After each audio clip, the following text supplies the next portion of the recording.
My name is Jenny Blackburn, and I was 37 years old when I finally understood that some families don't fracture in loud, explosive ways. They do it quietly, politely, with smiles and omissions. I lived a life most people would call stable.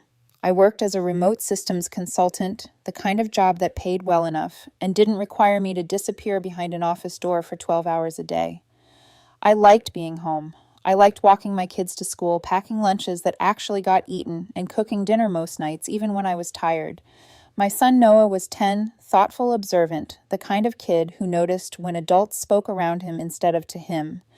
My daughter Lily had just turned 7 and still believed staying up until midnight on New Year's Eve was a kind of magic you earned by growing up. My boyfriend Daniel teased me once that I treated family time like a job I refused to outsource.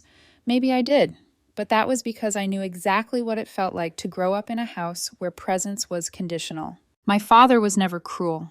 That was the problem. Cruelty would have been easier to explain, easier to point at, easier to resent. Instead, he was distant in a way that looked respectable from the outside. He showed up. He paid bills. He shook hands at school events. He just didn't see me, not really. Unless I was standing next to my older sister, Rachel. Rachel was 3 years older and seemed to exist in a separate orbit of my father's attention. Her achievements were celebrated like discoveries. Her mistakes were reframed as learning experiences. When she brought home average grades, my father would laugh and say, "At least she was trying." When I brought home straight A's, he'd scan the report card and nod. That's what's expected. I learned early how to disappear politely, how to shrink achievements into footnotes, how to swallow disappointment without making anyone uncomfortable. By the time I left for college, I thought I'd outgrown the need for his approval. I told myself distance was freedom. Then I built a family of my own, something warmer, steadier, intentionally different. And for a long time, I believed I'd escaped the gravity of my childhood. Until December 20th. That was the night the family group chat lit up for the first time in months. A long message from my father. Thoughtful, carefully written, almost poetic. He talked about starting a new tradition, a New Year's Eve gathering at his house. Food, firelight, a special surprise for the grandchildren. He mentioned that part twice. Something about the message made my stomach tighten. But Noah was already bouncing on the couch, asking if he should wear his grown-up jacket, and Lily was practicing counting down from 10 like it was a performance she'd been rehearsing her whole life. And I let myself believe just for a moment that maybe this time would be different. That maybe effort meant change. That maybe the past wouldn't show up wearing a smile and calling itself family. We arrived at my father's house just before 7, the sky already dark and sharp with winter cold. The porch lights were on, casting a warm glow that almost convinced me I was wrong to feel tense. Almost. Lily skipped up the steps ahead of us, her shoes lighting up with each step, while Noah adjusted the collar of his jacket like he was bracing himself for an interview. Daniel carried a bottle of wine under one arm and gave me a look that said, "I'm here. Whatever happens, I'm here." Inside the house was loud in the way only families pretending to be close ever are. Too much laughter. Too many overlapping conversations. The smell of food and expensive candles clung to the air. My sister Rachel and her husband were already there with their 3 kids, who were darting around the living room like they owned it. My father stood near the kitchen island, uncorking a bottle of wine, laughing at something Rachel said like it was the best joke he'd heard all year. I handed him the wine Daniel brought and said Happy Almost New Year. He glanced at the bottle, nodded once, and said, "Put it with the others. No hug. No comment about the kids. Just a gesture toward the counter. It stung, but I told myself it was early. I'd learned to make excuses quickly. It was a survival skill. The living room was decorated wall to wall, but not with generic New Year's decorations. As we stepped further inside, the pattern became impossible to ignore. Glittery banners, with phrases like "a star year" and "so proud of you," hung above framed photos lining the shelves. Photos of Rachel's kids, school awards, sports trophies, piano recitals. A flat-screen monitor on the side table played a looping slideshow, soft music swelling, as image after image showcased their milestones. Daniel's hand brushed mine, a subtle check-in. I squeezed back, my jaw tightening. Noah stood in front of the screen, his expression uncertain, like he was trying to figure out whether he was supposed to clap. Lily tugged on my sleeve and whispered, "Mom, when do we get on the TV?" I swallowed. "Maybe later," I said, though I already knew. Dinner passed in a blur of polite conversation and forced smiles. Rachel's kids were praised loudly and often. their accomplishments recited like a resume. My children were present. That was it. Present. Invisible in plain sight. Then came the toasts. My father stood tapping his glass with a fork, the room quieting instantly. He smiled the kind of smile that looked generous until you listened closely to what followed. He talked about the next generation, about pride, about watching his grandchildren grow into something special. My chest tightened as he began naming them, Rachel's children, one by one, praising their grades, their talents, their bright futures. The room applauded after each mention. Laughter bubbled up. Someone wiped away a tear. He never said Noah's name. He never said Lily's. Not once. I waited, my pulse roaring in my ears, convinced he'd circle back, that he'd remember, that this was a mistake. But he raised his glass and concluded with a broad statement about inspiration and legacy, and the room erupted into cheers. Noah shifted beside me. Lily's small hand found mine and held tight. Daniel's posture stiffened, restrained anger radiating off him like heat. I stood slowly. "Let's get your coats," I whispered. We left quietly before the countdown before the fireworks. No confrontation, no scene, just absence. At home, I tucked the kids into bed while the clock crept toward midnight. Noah asked, voice small, "Did I do something wrong?" I kissed his forehead and told him no, that sometimes people miss what matters, that it wasn't about him. But even as I spoke, I saw the doubt settle behind his eyes. Lily didn't ask anything. She curled around her stuffed rabbit and turned her face to the wall. At 8:14 the next morning, my phone buzzed. A text from my father. "Leaving early was disrespectful, Jenny. The kids were disappointed you weren't there for the countdown, especially mine. You made it about you again." I stared at the screen, something inside me finally cracking. Not breaking loudly, just shifting quietly, permanently. That was the moment I knew this wasn't an accident. It was a message, and it was meant to be heard. I didn't answer my father's text. At first, I told myself I was just busy, that I'd reply later once the anger cooled, once I found the right words, that wouldn't turn into a fight. But the truth was simpler and harder to admit. I didn't know how to respond to someone who could erase my children from a room and then accuse me of selfishness for refusing to smile through it. "You made it about you again." That line lodged itself in my chest like a splinter. Again, as if this were a pattern of mine.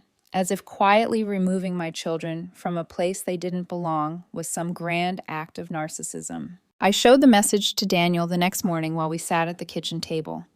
Noah was upstairs building one of his elaborate Lego cities, the kind that took days to complete and never survived the week. Lily was in the living room watching cartoons, humming softly, blissfully, unaware of the adult mess happening just beyond her reach. Daniel read the text once, then again. He set my phone down carefully like it might bite him. He really said that, he murmured. "Yep." For a moment, neither of us spoke. The house was quiet in that post-holiday way, the decorations still up, but already feeling tired. Daniel finally ran a hand through his hair and let out a short, humorless laugh. "So somehow it's your fault he didn't acknowledge your kids. That's the part I can't get past," I said. It's like he genuinely doesn't see the problem. Daniel leaned back in his chair, studying me. "I don't want them growing up thinking this is normal." My throat tightened. Neither do I. There was a pause, heavy and deliberate. Then Daniel said something that stuck with me long after the moment passed. "Lily asked me last night if she wasn't pretty enough to get mentioned." The words landed like a physical blow. I stared at him, my mouth opening and closing uselessly. I hadn't known that. I hadn't been there for that part of the damage. I reached for his hand and held it, the silence stretching between us. It wasn't awkward. It was grief, shared, unspoken, heavy. Things didn't stop after that. They escalated. A week passed, then another. I still hadn't replied to my father, and I could almost feel his disbelief hardening into resentment.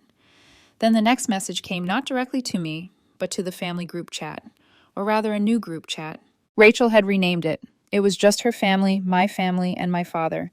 No extended relatives, no neutral observers. "We're planning a spring family getaway," the message read. "Cabin hiking games, bonding time. Grandkids welcome. Let us know who's in." It was a trap wrapped in nostalgia, a test to see if I'd fall back into line. I didn't respond. Neither did Daniel. A few days later, my mother called. We didn't speak often. She was the quiet glue in our family, the one who smoothed things over without ever fixing them. When she called, it was usually because she sensed tension and wanted to lower the temperature without addressing the fire. "I just wanted to check in," she said, skipping any pleasantries. "You've been quiet." "I'm fine," I replied automatically, though the lie tasted bitter. She sighed. "Your father's upset. He feels like you're punishing him. I laughed a sharp, involuntary sound. For what? Not celebrating my kids. Pretending they don't exist. He didn't mean it like that, she said quickly. He just got carried away. Rachel's kids always have so much going on. He had more to say. So Noah's math league finals weren't worth a sentence, I asked, or Lily helping a new student adjust to class. Not impressive enough. She lowered her voice. He asked me to call you. He thought you'd listen to me. That hurt more than I expected. It felt like being 12 again, hearing her say, "Just try to understand your father." Like my job had always been to translate his neglect into something more palatable. "I have to go, Mom," I said finally. "Tell him I'll talk when he's ready to treat all his grandkids like they matter." A week later, Rachel's wife posted a photo album online. Perfect lighting, coordinated outfits, smiling faces on hikes and around campfires. The caption read, "So grateful for a family that supports and nurtures every child." #family. First, #legacy. We weren't tagged. Daniel showed me the post without a word. I stared at the screen until Noah wandered in, asking if we could make pancakes. I stood up, cracked eggs into a bowl with more force than necessary, and realized something cold and clear. This wasn't forgetfulness. It was exile. And once I saw it, I couldn't unsee it. Once I stopped responding, the messages didn't get louder. They got colder. That was the part that surprised me most. There was no angry voicemail, no confrontation, no dramatic demand for an explanation.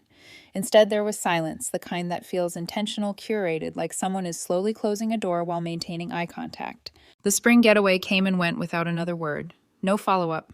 No, "Are you sure?" No concern about the kids. It was as if our absence required no explanation at all. We simply weren't part of the equation anymore. My mother called again a few weeks later. Her tone was cautious, measured, like she was stepping onto ice she wasn't sure would hold. "Rachel's kids are excited about the cabin," she said, as if that were neutral information. "Your father thinks it'll be good for the family." "For which family?" I asked. She didn't answer. Instead, she sighed and said, "I worry about how this looks." That told me everything. It wasn't about feelings. It was about appearances, about what people might notice if we were absent long enough for it to become visible. Daniel sat beside me on the couch while I took the call, his arm resting along the back cushion, solid and grounding. When I hung up, he didn't ask what was said. He already knew. "They're rewriting the story," he said quietly. He was right, and they weren't subtle about it. Photos surfaced online from dinners we hadn't been invited to. Birthdays we didn't attend because we never knew they were happening. Group shots where the absence of 4 people was somehow framed as completeness. Then came the small things, the passive details that cut deeper than direct rejection. Lily's name misspelled on a holiday card that arrived late. Noah not included on a group text about a cousin's science fair because we didn't think he'd be interested. Every omission carried the same message: "You're optional." The breaking point came in early April on Lily's 8th birthday. We kept it simple. Backyard balloons, a handful of her school friends, a scavenger hunt Daniel designed with clues taped inside tiny envelopes. Lily wore a sparkly dress and hugged everyone like the day was too small to contain her excitement. Noah helped run the clues, taking his role very seriously. My father didn't come. He didn't call. He didn't text. He didn't send a card. Not even a half-hearted emoji in the family chat. My mother showed up quietly halfway through the party, holding a wrapped box and a card. She kissed Lily on the forehead and stayed just long enough to sing happy birthday before leaving again. "Your father's busy," she said, not meeting my eyes. I didn't ask with what. That night, as we cleaned up deflated balloons and half-eaten cupcakes, Noah asked the question I'd been dreading. "Why didn't Grandpa come?" I looked across the yard at Daniel. He met my gaze, his expression unreadable but steady. "I don't know, buddy," I said carefully. "Sometimes people make choices we don't understand." "But it was Lily's birthday," he said, like the answer should be obvious. I know. That was the moment it clicked. This wasn't favoritism anymore. This was erasure. Slow, deliberate, and clean. We weren't being punished. We were being edited out. Later that night, after the kids were asleep, I stood in the garage staring at a dusty plastic bin labeled "Dad's Stuff." Old photo albums, report cards, things he'd saved without ever looking at again. I opened it not out of nostalgia, but to confirm something I already felt in my bones. In photo after photo, holidays, vacations, school events, I was there but always on the edge of the frame, half-cropped, slightly out of focus, smiling too hard, present but never centered. And then I found the envelope, yellowed, folded, addressed to me in my mother's handwriting. I sat on the cold concrete floor, the paper trembling in my hands, already knowing this was the moment everything would change. I sat there for a long time, the garage lights humming softly above me, the smell of old cardboard and motor oil thick in the air. The envelope felt fragile, like something that had survived only because no one remembered it existed. My name was written across the front in my mother's careful handwriting, the same handwriting that labeled leftovers and school permission slips and birthday cards she never forgot to sign. I didn't open it right away. There was a strange weight to it, like opening it would confirm something I'd been avoiding my entire life. So I turned it over in my hands, tracing the edges, noticing how the corners had softened with time. September 12th, 2004. My sophomore year of college. The year I switched majors. The year my father stopped pretending to understand me. When I finally unfolded the paper, the first line stopped my breath. Jenny, I'm sorry your father didn't say it, but I'm proud of you. I read it again and again. My mother was never the emotional one.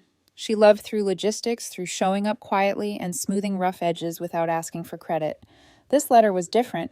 It read like a confession, something written because the words needed somewhere to live, even if they were never spoken aloud. She wrote about how I had always carved my own path, how that independence frightened my father more than he'd ever admit, how he understood Rachel's life because it followed a familiar blueprint, achievements he could measure, milestones he could brag about, and how I didn't fit that mold. You question things. You don't follow just because you're told to, she wrote. That scares him, but it's also your strength. My hands shook as I read the rest. She told me not to let anyone take credit for what I built someday, not even her. She told me to own it, to trust myself. The letter ended simply, "Love you always, Mom." I didn't cry. I expected to, but instead I felt something settle into place, a quiet clarity, like a lifetime of static had finally gone silent. I sat there until the garage door rattled open and Daniel stepped inside, concern etched across his face. He didn't say anything at first. He just sat down beside me on the concrete floor while I handed him the letter. He read it slowly. When he finished, he exhaled and said, "That explains a lot." "Does it?" I asked. He nodded. "You stopped chasing something that was never meant for you." That night, after the kids were asleep and the house finally quiet, I went into my home office and turned on my computer. The glow of the screen felt different than it usually did. Instead of closing tabs and shutting down for the night, I opened a blank document. I didn't know what I was building yet. I just knew I needed to start. I wrote ideas the way they came, messy, unfiltered. Tools that would make family life easier. Systems that didn't shame you for falling behind. Things I'd wished existed when I was drowning in schedules and expectations. I didn't tell anyone at first, not even Daniel. This wasn't about proving something, it was about reclaiming something. In the weeks that followed, life didn't slow down. If anything, it became heavier. Daniel was still grieving his mother. Some days he functioned joking with the kids and helping with homework like nothing was wrong. Other days he sat quietly on the couch, her necklace looped around his fingers, eyes unfocused. I stepped into the gaps without announcing it, took over bedtime routines, left notes on the bathroom mirror, made sure the house stayed soft when the world wasn't. The kids adapted in their own ways. Noah poured himself into robotics club. Lily started drawing constantly, not coloring, but storytelling. Dragons, queens, impossible castles. One afternoon, I found a drawing, taped to her wall, a girl standing on a stage holding a microphone. A speech bubble above her head read, "I matter too." I folded that drawing carefully and tucked it into my desk drawer. By late summer, the thing I'd been building had a name. A simple one, Hearth. A digital planner for families' calendars, chores, reminders, but designed to feel supportive instead of demanding. Shared spaces, visual cues kids could understand, systems that assumed grace, not failure. I sent early versions to a few friends. Their responses surprised me. Gratitude, relief, stories of less yelling, more cooperation. I built quietly. No announcements, no family updates, and still not a word from my father. It was like we'd ceased to exist, which was fine, because I was finally starting to. By the time autumn arrived, the absence had stopped hurting in sharp, immediate ways. It settled into something duller, a background ache I learned how to move around without flinching. There were no more surprise texts from my father, no passive invitations disguised as olive branches. When my mother called, she avoided mentioning him entirely, as if saying his name might crack whatever fragile balance she was trying to maintain. In the quiet space that followed, Hearth grew. It wasn't explosive growth. There were no viral moments or sudden waves of attention. It expanded the way healthy things do slowly, organically, because people actually needed it. A parent friend forwarded it to another. A teacher asked if she could recommend it to families struggling with schedules. One message came in from a mother who said it was the first week in months her house didn't feel like it was on fire. I read every email, every piece of feedback. Late at night, after the kids were asleep and Daniel had finally drifted off, I sat at my desk, tweaking layouts, refining workflows, learning frameworks. I'd always told myself I'd get to someday. Someday had arrived quietly without ceremony. Daniel noticed before I told him. "You've been waking up earlier," he said one morning, watching me pour coffee while the sky was still pale and half asleep. "You're lighter." "I'm working on something," I admitted. "I don't know if it'll matter." He smiled soft and certain. "You don't build things that don't matter." That was all he said, and it was enough. The kids thrived in ways I hadn't anticipated. Noah dove deeper into robotics, staying after school to test designs that failed more often than they worked. He learned persistence without pressure. Lily's drawings evolved into stories whole worlds stitched together in panels and speech bubbles. She started leaving her sketches around the house like she wanted them discovered, not praised, seen but not spotlighted. One afternoon, while sorting through feedback emails, I realized we'd crossed a milestone: 10,000 active users. I stared at the number longer than I expected to. Not because it meant success, not yet, but because it meant proof. Quiet proof. The kind no one could erase with a slideshow or a toast. Still, my family remained silent. Until the call. It came from my cousin Julia, someone I spoke to maybe once a year, usually in passing at holidays we no longer attended. I almost didn't answer, assuming it was a misdial or a social obligation I'd forgotten. "Hey," she said carefully. "I wasn't sure if I should tell you this." My stomach tightened. "Tell me what." "There's a retirement party for your dad. Big one. Country club. Catered. Video crew. Rachel's organizing it." She paused. "You weren't invited." The words landed with the strange sense of inevitability. I'd known this moment was coming long before it arrived. "There's a speech," Julia continued. "Rachel's giving it. I saw the draft. She's calling herself the next chapter in the family legacy." I closed my eyes. "And you," she added quietly. "You're not in it. Not the slideshow, not the speech." I thanked her and hung up, sitting in the dim glow of my office while Hearth's dashboard flickered on the screen. 10,000 families relying on something I built with intention and care, and in my own family's narrative, I was already a ghost. That night, I told Daniel everything. He listened without interrupting, his jaw tightening as the story unfolded. When I finished, he didn't suggest confrontation. He didn't suggest cutting ties completely. "They're rewriting history," he said simply. "Yes." He leaned back against the dresser, thinking. "Then don't fight them on their terms." The next morning, I created a new folder on my desktop and named it Legacy Rewrite, not out of spite, out of clarity. If they were determined to erase me quietly, I would respond the same way, without noise, without spectacle. I wouldn't shout my worth into rooms that had already decided not to hear it. I would let the work speak. And for the first time, I wasn't afraid of what that might mean. Once the decision was made, everything became strangely calm. I wasn't angry anymore. Anger would have meant I still wanted something from them: recognition, regret, a confession. What I felt instead was focus, the kind that narrows your vision until distractions fall away and only intention remains. I started with Hearth, not expanding it loudly, but polishing it carefully. I built a separate private page, not the public landing site, but a quiet case study. Clean design, no fluff, real numbers, real stories. Screenshots of families using the app, testimonials from parents who said their homes felt calmer, more cooperative, more human. At the bottom, I added a short founder's note. Hearth was built quietly in the shadow of a family that never believed in me. This is what legacy looks like when you stop asking for permission. I didn't sign my name. I printed 10 copies on thick cardstock and sealed them in plain white envelopes. No return address. Just the Hearth logo embossed lightly on the front. Then I mailed them strategically, one to the country club's event manager, one to the videographer hired for the party, one to the printer handling the programs, one to Julia, one to an old school administrator who now sat on a local tech council. It wasn't revenge. It was positioning. Then came the question I wrestled with most. Should I go to the party? Daniel answered it without hesitation. "Go," he said, "not to confront them, to witness it. Let them feel your presence and your restraint." So I went. The night of the retirement party, I dressed simply. No statement pieces, no defiance, just clean lines and quiet confidence. I told the kids I'd be back later and kissed them goodnight before leaving. Daniel squeezed my hand and said, "Whatever happens, you already won." The country club was exactly as Julia described: polished, prestigious, designed to impress people who already believed they deserved it. Banners displayed my father's face beside words like legacy and leadership. A long wall of framed photos showcased decades of achievements, the business, the partnerships, Rachel shaking hands with people whose names carried weight. I wasn't in a single frame. Rachel saw me first. Her smile faltered for half a second before she recovered and walked over, drink in hand. "Jenny," she said, as if she hadn't erased me from the narrative she was about to present.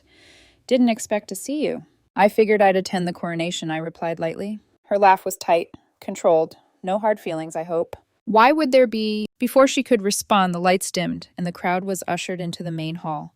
I took a seat near the back. No one joined me. A few people glanced my way, then quickly looked elsewhere like I was an uncomfortable detail they hadn't been warned about. The slideshow began. Decades condensed into minutes.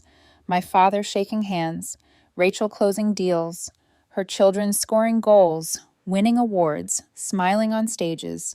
The music swelled. Applause followed each transition. I didn't appear once. Then Rachel took the stage. She spoke beautifully about perseverance, about carrying the family name forward, about legacy as something inherited, protected, preserved.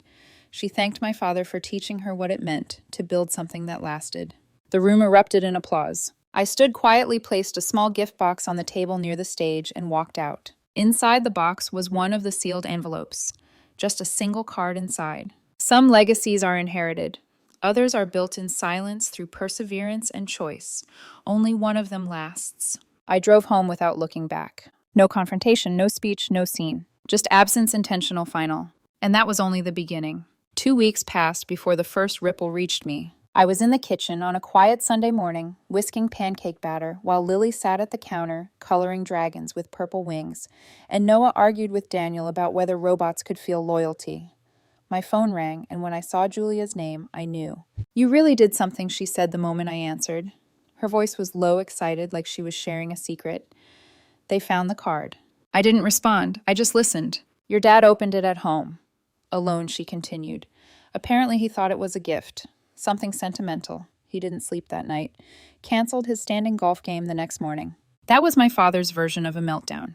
No yelling, no outward display, just disruption of routine, the one thing he valued above all else.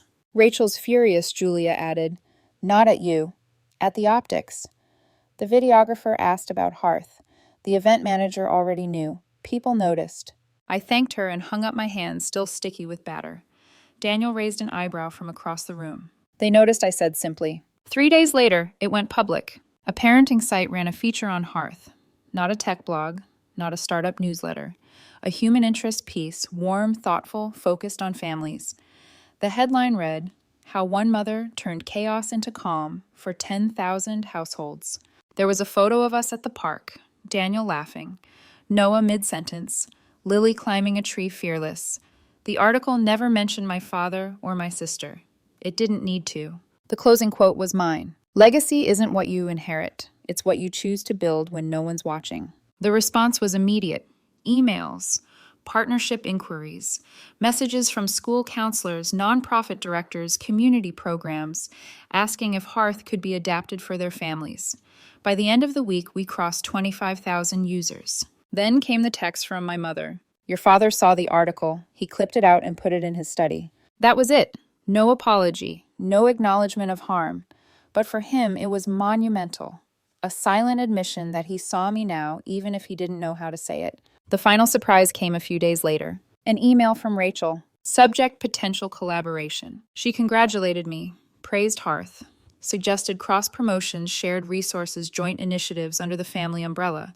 I stared at the screen for a long time. Daniel leaned over my shoulder. "Don't." "I won't," I said. But I did reply calmly, professionally. "Appreciate the kind words. I'm focused on building something independent of the family brand. I hope Dad's retirement was everything you planned." No bitterness, no leverage, just boundaries. That weekend, my mother visited alone. She brought banana bread and an old photograph, my high school graduation. Me, standing between my parents, my father's hand on my shoulder, a performance frozen in time. I kept this, she said softly. I thought you might want to remember that he tried. I looked at the photo, then at her. Did he? She hesitated. He wanted to, but wanting isn't doing. She squeezed my hand. You broke the cycle, Jenny. Your kids will never wonder if they matter. That night, as we sat around the dinner table telling stories, Noah looked at me and said, I think it's cool you built something yourself. Lily nodded. I want to build something too, maybe a comic book. You can, I told her. Start with one page. They didn't know the whole story. They didn't need to. They felt seen. They felt safe. They mattered. And that was the legacy that would last.